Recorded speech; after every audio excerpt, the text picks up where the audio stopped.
Good morning, children. बेटा आज motion in a plane 2D start करेंगे। तो मोशन इन अ प्लेन यानी 2 डायमेंशनल मोशन आज से स्टार्ट करते हैं। मोशन इन अ प्लेन यानी 2 डायमेंशनल मोशन, 2 डायमेंशनल मोशन, ये चैप्टर स्टार्ट करते हैं। चैप्टर के अंदर बहुत सी बातें हैं, उनमें से सबसे पहले हम एक्चुअली स्टार्ट लेंगे कि वेक्टर एनालिसिस क्या है। वेक्टर एनालिसिस, ठीक है। देखो बेटा, वेक्टर क्या हुआ, हमारे आसपास जो फिजिकल क्वांटिटीज एग्जिस्ट करती हैं, अगर हम उसको कैटेगराइज करें, मतलब कोई भी है, जैसे कोई क्वांटिटी ले लीजिए, mass, length, velocity, displacement, distance, force, work done, torque, जितनी भी क्वांटिटीज हैं, मैं तुमसे कहूं कि उनको तुम कुछ जगहों पे डिवाइड करो, यानी कैटेगराइज करो, कुछ कैटेगरी बनाओ।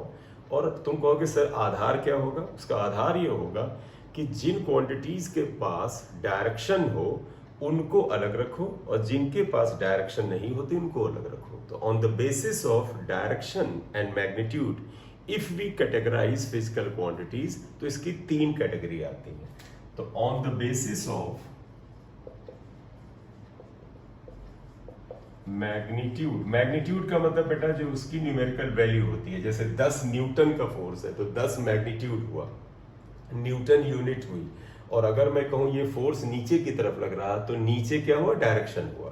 तो अगर मैग्नीट्यूड है तो 10 न्यूटन हुआ, और जो डायरेक्शन बताया कि नीचे लग रहा है वो बता रहा है वो किस दिशा में लग रहा। On the basis of magnitude and direction physical quantities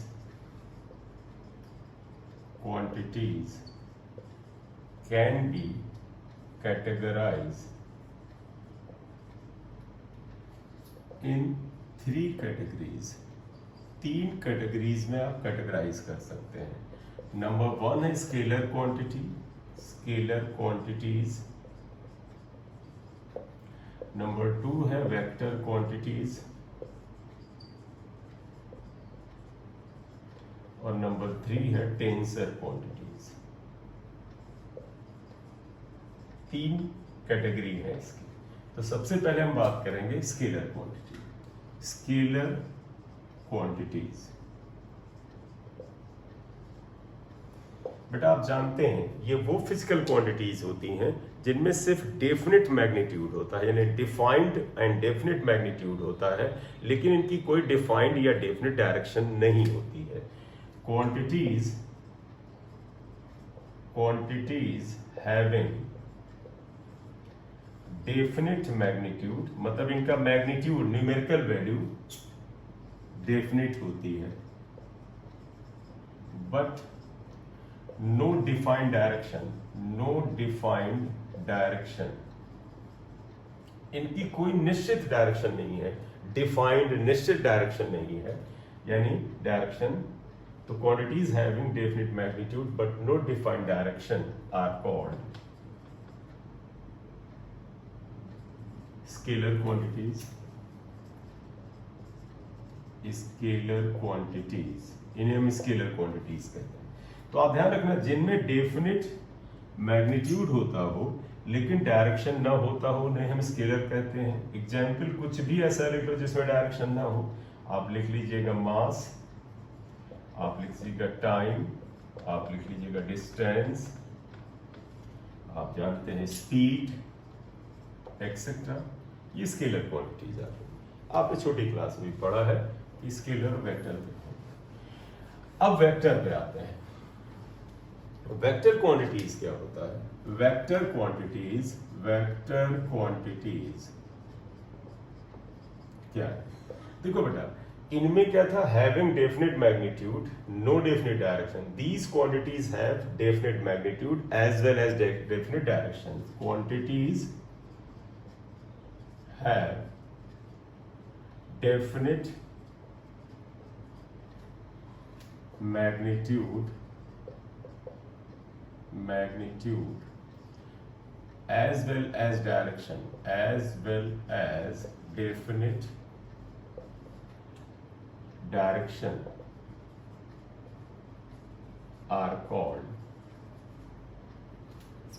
vector, definite direction are called vector quantities। ठीक है, इतने भी रोकते हैं। लेकिन एक्चुअल में एक चीज ध्यान रखना, जैसे मैं तुम्हें एक बताऊं, साइड वर्क बता रहा हूं, इलेक्ट्रिक करंट, यहां पर हम तुमको बताएं, इलेक्ट्रिक करंट को अगर आप लें तो अगर तुम कहो वेक्टर की यही डायरेक्शन, यही डेफिनेशन है कि having definite magnitude as well as definite direction, तो जरा देखो बेटा, किसी तार में जो करंट जाती है उसका मैग्नीट्यूड कुछ होता माने 5 एम्पियर है, लेकिन एरो बेटा उसकी डायरेक्शन भी बताता है। तो ऐसा लग रहा है कि करंट में मैग्नीट्यूड भी है और डायरेक्शन भी है, तो उस हिसाब से क्वांटिटीज हैविंग डेफिनेट मैग्नीट्यूड यानी मैग्नीट्यूड है, डिफाइंड डायरेक्शन, एरो बता रहा डायरेक्शन भी है, तो ये वेक्टर है। लेकिन असल में करंट जो है बेटा वो स्केलर है, तो इट हैज मैग्नीट्यूड। देखो current this has magnitude and direction both, but it is scalar, ये स्केलर है। तो इसका मतलब हुआ कि वेक्टर क्वांटिटीज में सिर्फ और सिर्फ एक एरो हो जाने से कोई वेक्टर नहीं हो जाता है, केवल डायरेक्शन शो कर देने से वेक्टर नहीं होता है। हालांकि इसमें लिखा डेफिनेट, मतलब वो डायरेक्शन बिल्कुल डेफिनेट, निश्चित होनी चाहिए, अदली बदला नहीं होना चाहिए उसमें। तो डेफिनेट तो नहीं है, लेकिन फिर भी बताएं, ये दोनों चीजें इसके बाद होने के बावजूद ये स्केलर क्वांटिटी है, it is not vector, it is not vector. तो तुम्हारे मन में आएगा कि सर यहां तो डेफिनेट लिखा इसलिए है, तो हम भ्रम हटाना चाहते हैं। भ्रम हटाने का मतलब क्या हुआ कि कुछ ऐसा करें कि कोई कंफ्यूजन ही ना हो कि ये वेक्टर है, स्केलर है। तो इसलिए बाद में इसमें एक चीज ऐड की गई, quantities having definite magnitude as well as definite direction. सिर्फ इन्हीं को वेक्टर नहीं कहेंगे, क्योंकि इसमें कुछ थोड़े से भ्रम, डाउट्स पैदा होते हैं। तो हैविंग डेफिनेट डायरेक्शन एंड ओबे, मतलब ये quantities obey laws of addition of vector, laws of addition of vectors are called vector quantities. तो इसका मतलब वेक्टर क्वांटिटीज की अगर आप बात करें तो इसकी 3 प्रॉपर्टी हो गई, definite magnitude, well defined direction and should obey the laws of addition of vector. Vector addition के लॉज जो होते हैं बेटा वो अलग होते हैं, इस चैप्टर की शुरुआत में ही अभी हम लोग पढ़ेंगे। तो वेक्टर क्वांटिटी के डेफिनेशन में आया, they must have magnitude, direction and should follow the laws of addition of vector, तभी हम उन्हें वेक्टर क्वांटिटीज कहेंगे। करंट में देखो बेटा, एरो से डायरेक्शन है, मैग्नीट्यूड डी है, लेकिन ये एडिशन लॉ जो वेक्टर के हैं उनको नहीं फॉलो करता है, इसलिए ये स्केलर में ही आएगा, सिर्फ एरो होने से वेक्टर नहीं होता है। एग्जाम्पल अगर आपने मास स्केलर था तो वेट वेक्टर है, डिस्टेंस स्केलर था,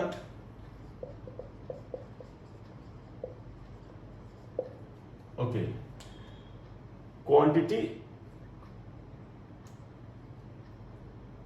वेक्टर क्वांटिटीज की डेफिनेशन में क्या होगा, ये वो क्वांटिटीज होती हैं जिसमें डेफिनेट मैग्नीट्यूड हो, डेफिनेट डायरेक्शन हो और वो वेक्टर एडिशन के लॉस को फॉलो करती हैं, तो उन्हें वेक्टर क्वांटिटीज कहते हैं।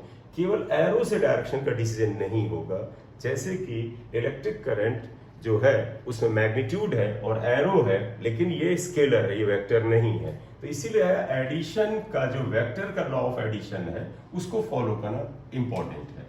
एग्जाम्पल में वेट लिया, डिस्प्लेसमेंट लिया, वेलोसिटी लेते हैं, फोर्स ले लीजिए, बहुत सारी हैं एक्सेट्रा, ये वेक्टर क्वांटिटीज हैं। तीसरी क्वांटिटीज जो आपके कोर्स में नहीं होता है, लेकिन कहीं पर आप इसका मीनिंग आना चाहिए, इसलिए आना चाहिए क्योंकि ऑप्शन में तो हो सकता है, इन्हें हम टेंसर कहते हैं। ये बड़ी इंपॉर्टेंट बात है, टेंसर क्वांटिटीज को देखिएगा क्या होता है। टेंसर क्वांटिटीज क्या होता है आप समझिएगा बेटा। वेक्टर में क्या है, definite direction and definite magnitude. Scalar में क्या है बेटा, डेफिनेट मैग्नीट्यूड, नो डायरेक्शन। तो लेकिन कुछ क्वांटिटीज बेटा ऐसी होती हैं उनमें डायरेक्शन तो नहीं ही होती है, उनका मैग्नीट्यूड भी डेफिनेट नहीं होता है, मैग्नीट्यूड भी बदलता रहता है, वेरी करता है, तो इन्हें क्या बोलते हैं, टेंसर बोलते हैं। क्वांटिटीज नीदर हैव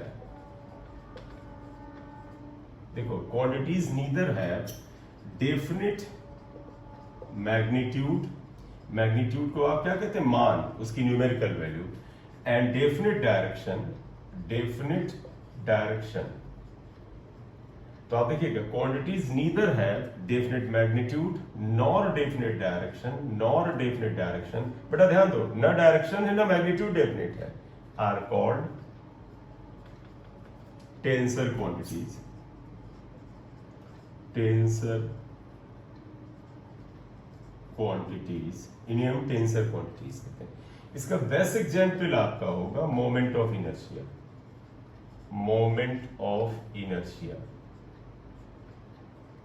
इसे आमतौर पे आई से लिखते हैं। मोमेंट ऑफ इनर्शिया में तुम्हें समझा दो बेटा, जैसे रॉड है, हम लोग आगे पढ़ेंगे रोटेशन में, ये रॉड है, इसकी लेंथ L है और इसका मास m है।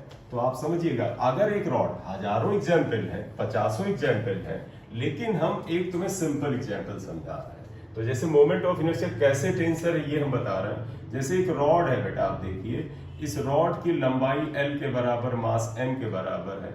अगर इस रॉड में हम यहां से एक एक्सिस पास करके इसको घुमा दें, अगर इसको घुमा दें, घुमाने लायक बनाए, ये यूं घूमने लगे, जैसे ये रॉड है और यहां से एक्सिस पास करें और ये यूं घुमाने लगे, घूमने लगे, तो जानते हो बेटा इस एक्सिस के अबाउट, इस एक्सिस के अबाउट इसका जो mi होता है वो ml²/12 होता है।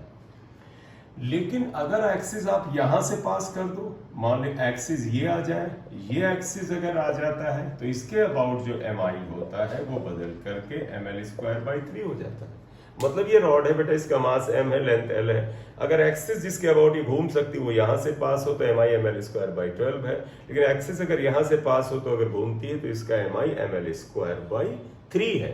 तो आप देखो बेटा किसी भी बॉडी का जो मोमेंट ऑफ इनर्शिया होता है उसकी फिक्स वैल्यू नहीं है, फिक्स वैल्यू नहीं है, वो डिपेंड करती कि एक्सिस कहां से जाता है। ये एक्सिस इनके बीच में कहीं से निकालो तो कुछ और आएगा, वो कैलकुलेशन का विषय है, वो जहां पढ़ेंगे वहां पे बात करेंगे। तो I mean to say there are some physical quantities, बेटा कुछ ऐसी भौतिक राशियां हैं जिनमें क्या आप पाते हैं कि उनमें ना तो मैग्नीट्यूड निश्चित है, सॉरी ना तो डायरेक्शन निश्चित है और मैग्नीट्यूड भी निश्चित नहीं है, ऐसी को हम टेंसर कहते हैं, जैसे कि मोमेंट ऑफ इनर्शिया आता है, राइट। तो ये तीन क्वांटिटीज आ गई, vector quantities, scalar quantities and tensor quantities. ये तीन तरह की क्वांटिटीज यहां पर हमें मिली। अब हम यहां पर बात करना चाहते हैं कि एक्चुअली हमें इस चैप्टर में मेनली तो बेटा क्या पढ़ना है, हमें वेक्टर पढ़ना है। तो ऑब्वियसली बात अब हम वेक्टर की बात करना चाहेंगे और टाइप्स ऑफ वेक्टर, कैसे वेक्टर को डिनोट किया जाए। तो आप देखिएगा एक वेक्टर को डिनोट करने का क्या तरीका है। जैसे अगर हमसे कहा जाए वेक्टर ए लिखो तो इसको वेक्टर ए बोलते हैं, इसको ऐसे लिखा जाता है। आप वेक्टर ए मत लिखिए, इसे लिखिए ए पे एरो बना दीजिए, ए पे एरो का मतलब ही वेक्टर ए होता है। तो डोंट राइट लाइक दिस, आपसे कहा जाए वेक्टर ए तो ये नहीं लिखेंगे बल्कि आप ये लिखेंगे ए पे एरो बना दीजिए। यहां पर ये जो क्वांटिटी ए है ये इसके मैग्नीट्यूड को बताती है, एरो इसको बताता है कि भाई इसके पास कोई डायरेक्शन है। एरो का मतलब ये नहीं हुआ बेटा कि इसकी डायरेक्शन दाहिनी तरफ है, एरो का मतलब इसके पास डायरेक्शन है, किधर है वो तो आपको बताया जाएगा, ठीक है। तो ये वेक्टर ए को ऐसे लिखते हैं। अगर आपसे कहा जाए magnitude of vector, magnitude of vector A अगर बोला जाए तो आप समझिएगा वेक्टर ए का अगर मैग्नीट्यूड बोला जाए तो ऐसे लेते हैं, एरो हटा दीजिए तो ये मैग्नीट्यूड आ जाता है। तो वेक्टर ए का मैग्नीट्यूड, अब हम वेक्टर ए क्यों लिखते हैं, हम लिखते हैं मैग्नीट्यूड ऑफ वेक्टर ए क्या होता है, एरो हटा दीजिए मैग्नीट्यूड आ जाता है। मैग्नीट्यूड मतलब न्यूमेरिकल वैल्यू। जब भी किसी वेक्टर की न्यूमेरिकल वैल्यू आपको एक्सप्रेस करनी हो तो आप क्या करिए, उसमें से एरो हटा दीजिए, या आप इसमें लगे कि नहीं सर हमें एरो लगाना है तो फिर दो मॉड लगा दीजिए, जिसे मॉड ए कहते हैं। तो ध्यान रखिएगा मैग्नीट्यूड ऑफ एनी वेक्टर कैसे फाइंड आउट करते हैं, एरो हटा दो ये मैग्नीट्यूड हुआ, या तुम्हें अगर एरो को कैरी करना है तो दो ऐसे वर्टिकल बार लगा देते हैं, इसे हम मॉड या मॉड्यूलस कहते हैं। तो मॉड ऑफ वेक्टर ए भी मैग्नीट्यूड होता है, ठीक है। अब अगर हम बात करें types of vectors, types of vectors बहुत सारे हैं। आप अगर चले जाएं जरूरत के हिसाब से कि वेक्टर ही डिटेल करना है, डेफिनेशन ही करना है, तो बहुत सारे हैं, लेकिन हम काम के वेक्टर पढ़ते हैं। पहले हम पढ़ना चाहते हैं इक्वल वेक्टर्स। इक्वल वेक्टर्स क्या होते हैं? आपको नाम से क्लियर है, ये वो दो वेक्टर हैं जिनका मैग्नीट्यूड, मैग्नीट्यूड मतलब न्यूमेरिकल वैल्यू सेम है और उनकी डायरेक्शन भी सेम है। वेक्टर्स विद इक्वल मैग्नीट्यूड या सेम मैग्नीट्यूड, मैग्नीट्यूड मतलब बेटा इसकी numerical value, and same direction are called equal vectors. Equal vectors कहते हैं। जैसे एग्जांपल लीजिए, एक एरो हमने ये बनाया जितना बड़ा, इतना ही बड़ा एरो ये बना लें, इसकी लंबाई अगर सेम है, एरो की डायरेक्शन सेम है, देखो लंबाई सेम है, इसका मतलब इनका मैग्नीट्यूड सेम है, एरो एक ही तरफ है, इसका मतलब डायरेक्शन सेम है। अगर आप इसे वेक्टर ए ले लें, इसको वेक्टर बी ले लें, तो आप कह सकते हैं ये दोनों इक्वल वेक्टर्स हैं। तो यहां पर क्या लिखेंगे? Here a vector A equal to vector B, these are equal vectors, इनके मैग्नीट्यूड सेम है, राइट। अगर बेटा दोनों को हम एरो लगाएं, इसका मतलब इनकी डायरेक्शन सेम है, इक्वल का साइन, इसका मतलब मैग्नीट्यूड सेम है, इसका साइन प्लस है, इसका भी प्लस है, इसका मतलब दोनों की डायरेक्शन भी सेम है, तो ये इक्वल वेक्टर्स आया। तो ये इधर अगर हम लिख लें, हियर देखो vector A was equal to vector B, clear. Second हो सकता है पैरेलल वेक्टर, क्योंकि इक्वल से पैरेलल तो दिमाग में साउंड करता है। पैरेलल वेक्टर्स क्या होता है? अगर आप आ जाए यहाँ पर, ये तो पैरेलल वेक्टर्स क्या है? नाम से क्लियर है, जिनकी डायरेक्शन सेम हो वो पैरेलल है, लेकिन जरूरी नहीं कि लंबाई सेम हो, लंबाई सेम होने से इक्वल होता है। तो पैरेलल वेक्टर्स क्या हुआ? Vectors with same direction and their magnitude may or may not be equal, may or may not be equal, may not be equal, may or may not be equal का मतलब क्या हुआ? इनके magnitude equal है तो भी parallel है। आप बताओ बेटा, ये दोनों वेक्टर पैरेलल तो है ना, देखो एक ही डायरेक्शन में है तो पैरेलल तो ही है। तो ऐसे वेक्टर जिनकी डायरेक्शन सेम हो और मैग्नीट्यूड में बी इक्वल और may not be equal, may be equal में याद है, तो देखो इक्वल वेक्टर्स भी पैरेलल वेक्टर्स होते हैं, आर कॉल्ड मे। तो vectors with the same direction and their magnitude may और may not be equal are called parallel vectors. ठीक, इन्हें पैरेलल वेक्टर्स कहते हैं। जैसे मैं एक एग्जांपल तुम्हें बना दूंगा,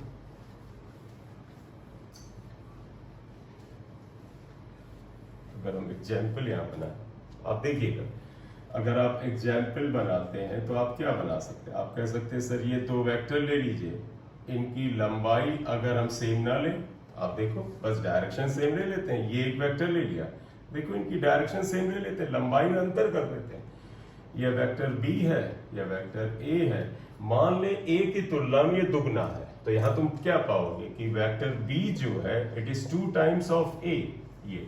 लेकिन गौर से देखो दोनों एरो एक ही तरफ है, इसका मतलब दे आर पैरेलल, ये पैरेलल वेक्टर्स हैं, ये इक्वल नहीं है। तो देखो क्यों? क्योंकि मैग्नीट्यूड अलग है। या आप अगर और ले लें, यहां पर अगर एक वेक्टर सी ले लें और मान ले सी की लंबाई को आप ए के बराबर ले लेते हैं, यहां पर है, तो आप देखो ये वेक्टर सी हो गया। तो अगर गौर से देखें तो आप क्या पाएंगे कि A B equal to 2a equal to 2c आ जाएगा, 2c आ, ठीक है। तो आप यहां पर और एंड और ये भी दे सकते हैं, अगर हम इन्हीं में रिश्ता निकालें तो आप कह सकते हैं vector A equal to vector C. तो आप क्या पा रहे हैं बेटा? जिन वेक्टर की डायरेक्शन सेम हो, जरूरी नहीं मैग्नीट्यूड सेम हो, वो पैरेलल है, और अगर डायरेक्शन और मैग्नीट्यूड सेम है तो वो इक्वल भी है और पैरेलल भी है। तो इसका मतलब ये क्या हो गया? सारे इक्वल वेक्टर्स पैरेलल वेक्टर्स होते हैं, लेकिन पैरेलल वेक्टर्स इक्वल नहीं होते हैं। देखो ये दोनों पैरेलल हैं, क्या इक्वल है? नहीं है। तो यहां पर नोट क्या बना, आप ध्यान रखिएगा, क्या? 2 equal vectors are definitely parallel, they must be parallel, but 2 parallel vectors क्या इक्वल होते हैं? नहीं। तो आप देखिए यहां क्या लिखेंगे, 2 इक्वल, या 2 क्यों लिखो, सारे लिख लो, equal vectors must be parallel parallel vectors but parallel vectors may or may not be equal. Parallel vector हो सकता है इक्वल हो और नहीं भी हो, तो ये बात आ गई यहाँ पर, ठीक है। तो ये क्या बताया, equal vectors must be parallel. जो इक्वल वेक्टर है वो निश्चित रूप से पैरेलल है, बट देखो पैरेलल वेक्टर इक्वल नहीं होते हैं। तो हमने दो वेक्टर पढ़े, equal vectors and parallel vectors. अब तीसरा पढ़ना चाहते हैं अपोजिट वेक्टर्स।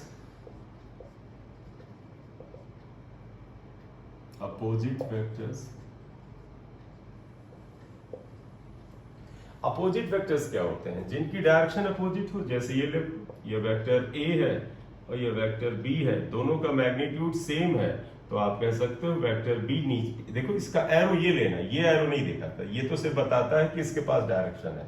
तो देखो ये दोनों अपोजिट हैं। जरूरी नहीं अपोजिट वेक्टर्स, जरूरी नहीं मैंने बोला कि अपोजिट वेक्टर्स जो है, तो आप देखिएगा क्या आ जाएगा। अपोजिट वेक्टर्स की डेफिनेशन मैं इक्वल के साथ लेना चाहता हूं, तो ये दोनों वेक्टर्स क्या अपोजिट हैं, यानी हम लेना चाहते हैं कि इनका मैग्नीट्यूड सेम है लेकिन डायरेक्शन अपोजिट है। वेक्टर्स विद सेम मैग्नीट्यूड, इन्हें हम नेगेटिव वेक्टर्स भी कह सकते हैं, magnitude and opposite directions are called opposite vectors या negative vectors।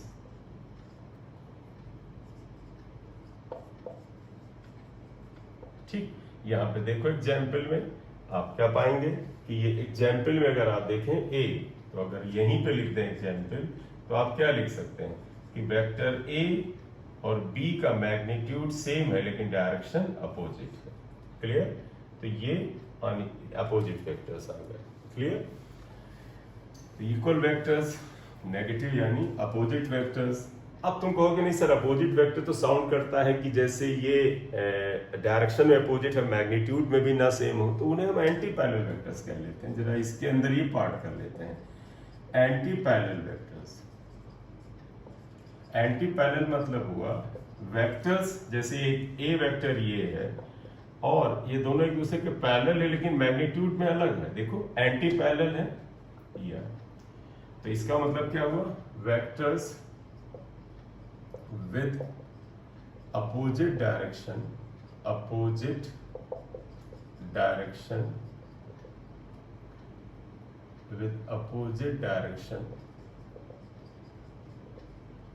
and magnitude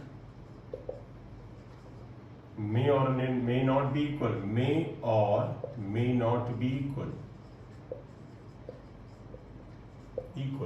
देखो ये अपोजिट डायरेक्शन में है, मैग्नीट्यूड हो सकता है हम इसी से मिलाएं, तो एक ये ले लिया या आप ऐसे ले लें।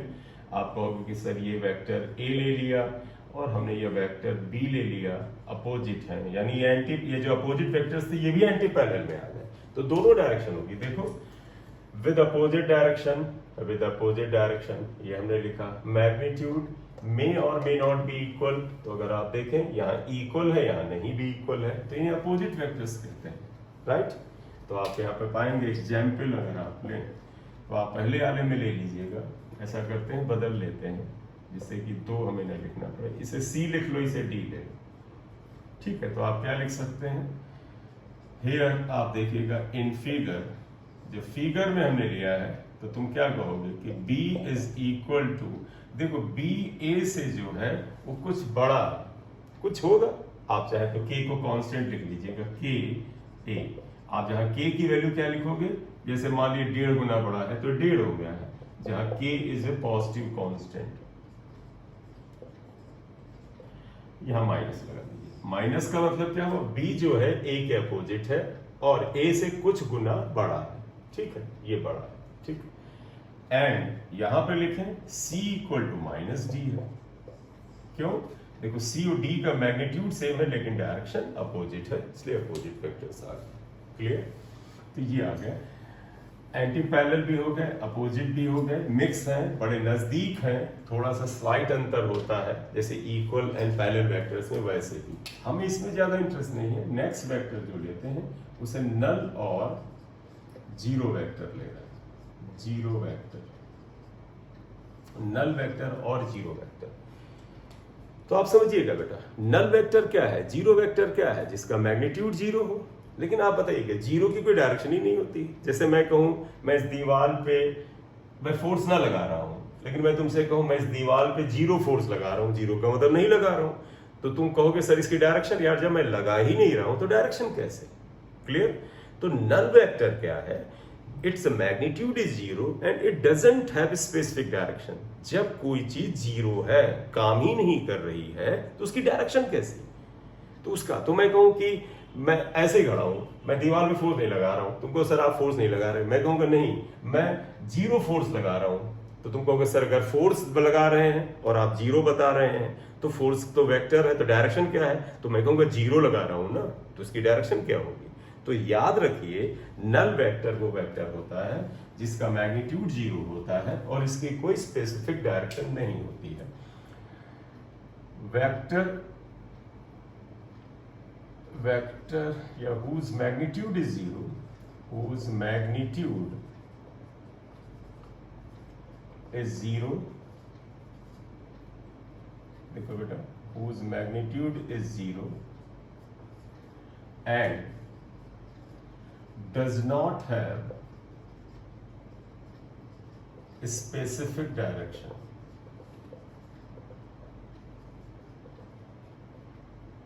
is called, ध्यान रखिएगा, does not have specific direction is called null vector या जीरो वेक्टर।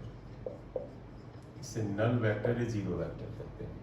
एग्जाम्पल रखिएगा, एग्जाम्पल में वन लेते हैं। जैसे बेटा आप देखो कोऑर्डिनेट सिस्टम हम जो लेते हैं 3 डायमेंशनल वाई और जेड, इसका जो ओरिजिन है आप इसके कोऑर्डिनेट 0 0 0 रखते हैं, तो आप इसको नल वेक्टर मान सकते हैं।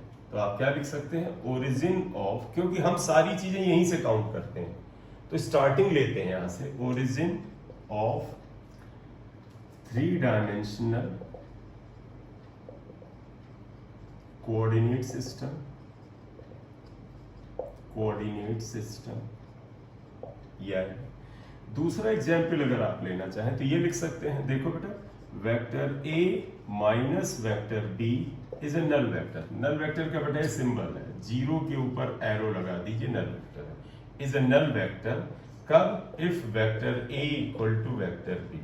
बताओ बेटा ए और बी अगर बराबर वेक्टर हैं तो ए माइनस बी क्या होता है, नल वेक्टर जीरो होता है, ये आप लिख सकते हैं। तो जब सेम मैग्नीट्यूड के वेक्टर घटाए जाएं तो जीरो आता है और उसका डायरेक्शन कुछ नहीं होता, इसे नल वेक्टर कहते हैं। अगला जो इसमें लास्ट एक तरह से हम कहेंगे कि इंपॉर्टेंट डेफिनेशन है यूनिट वेक्टर, इवन 2 और है भी लेंगे। तो नेक्स्ट हम लेंगे यूनिट वेक्टर। नाम से ही क्लियर है, यूनिट माने 1। यूनिट वेक्टर में हम कैप से बता, जैसे हम कहें ए का यूनिट वेक्टर, तो ए पर एक कैप लगा दीजिए, ऐसे आप इसे यूनिट वेक्टर कहते हैं। तो किसी भी वेक्टर को अगर यूनिट वेक्टर से एक्सप्रेस करना है तो उसके ऊपर हम कैप लगाते हैं, इसे यूनिट वेक्टर। यूनिट वेक्टर की बात करें, यूनिट वेक्टर नाम से क्लियर, आप देखिएगा इसको क्या होता है, जिसका मैग्नीट्यूड 1 हो। इसमें बेटा किसी वेक्टर पे कैप लगाए तो यूनिट वेक्टर हो जाता है। अब हुआ कि इसका क्या डेफिनेशन हुआ, vector whose magnitude is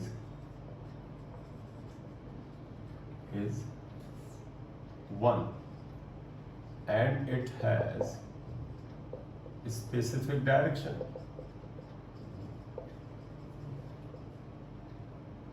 is called unit vector, इसे हम यूनिट वेक्टर कहते हैं। जैसे अब लिखेंगे कैसे, आप लिखें, मैं लिखूं यूनिट, अब अगर आपने unit vector of vector A, इसे कैसे लिखेंगे, ए का है और इसकी डेफिनेशन क्या है, इज रिटन एज, ए के ऊपर कैप लगाइए और इसकी डेफिनेशन क्या है, where A cap equal to, जानते क्या होता है, vector A upon mod of vector. अगर किसी वेक्टर को उसकी न्यूमेरिकल वैल्यू मैग्नीट्यूड से डिवाइड करें तो यूनिट वेक्टर आता है। आप ऐसे लिख सकते हैं। आपको लगे कि सर मॉड ऑफ वेक्टर को लिखने का एक और तरीका, वैसे लिखे, बिल्कुल लिख लीजिए। इसको आप ऐसे लिख लीजिए तो भी वही बात हुई। तो वेक्टर को अगर उसके मैग्नीट्यूड से डिवाइड करते हैं तो इसे हम यूनिट वेक्टर कहते हैं। जैसे अगर हम एग्जाम्पल बताएं, एग्जाम्पल जैसे देखो, लेट F एक फोर्स है 10 न्यूटन और मैं लिख दूं अपवर्ड लग रहा है, अपवर्ड्स, तो इसका तो this is 10 Newton force in upward direction, ऊपर की डायरेक्शन में 10 न्यूटन का फोर्स लग रहा है। मुझसे कहा जाए इसका यूनिट वेक्टर बताओ, तो मुझसे कहा जाए इसका यूनिट वेक्टर बताओ, तो देखो इसका हम क्या लिखें, therefore unit vector of force F is F cap. या F कैप को कैसे लिखोगे, डेफिनेशन कहता है F cap equal to what, vector upon mod of vector. Vector कितना है पूरा लिखो बेटा, 10 न्यूटन अपवर्ड्स अपॉन 10, इसका मैग्नीट्यूड कितना है बताओ, 10 न्यूटन का मैग्नीट्यूड कितना है 10, आप तो मैग्नीट्यूड 10 हुआ तो ये कितना बचा 1, तो 1 न्यूटन अपवर्ड्स आएगा। आप खुद देखें F का यूनिट वेक्टर क्या आ गया, 1 न्यूटन आ गया, इसका मैग्नीट्यूड 1 है, लेकिन इसकी डायरेक्शन है, इसकी डायरेक्शन स्पेसिफिक होती है, इसलिए आप इसे यूनिट वेक्टर कहते हैं। किसी वेक्टर को उसके मैग्नीट्यूड से डिवाइड कर दो तो वो जो हो जाता है वो यूनिट वेक्टर आ जाता है। अगला है orthogonal unit vectors. Orthogonal unit vectors याद, ठीक। देखो ऑर्थोगोनल, ऑर्थो मींस तुमने पढ़ा ही हुआ है, ऑर्थो सेंटर आप पढ़ाते थे ज्योमेट्री में। ऑर्थो मतलब परपेंडिकुलर, मतलब जब किसी चीज में रिलेशन 90 डिग्री का होता है उसे ऑर्थोगोनल कहते हैं। ऑर्थोगोनल यूनिट वेक्टर्स बेटा जानते क्या होता है, unit vectors along x, y and z axis of the three-dimensional coordinate system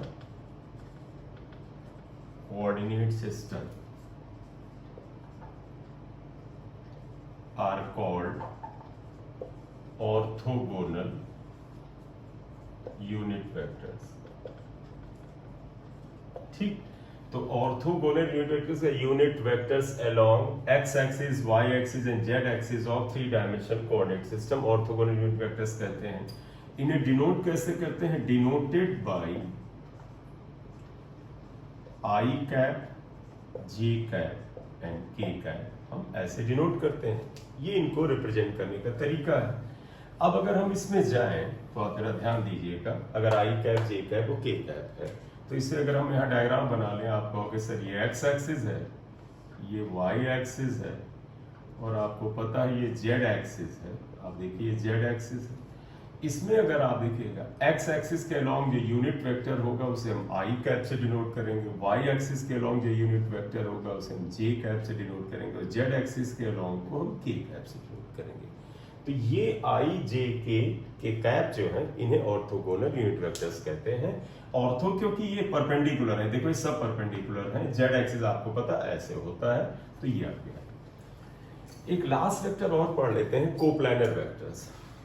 coplanar vectors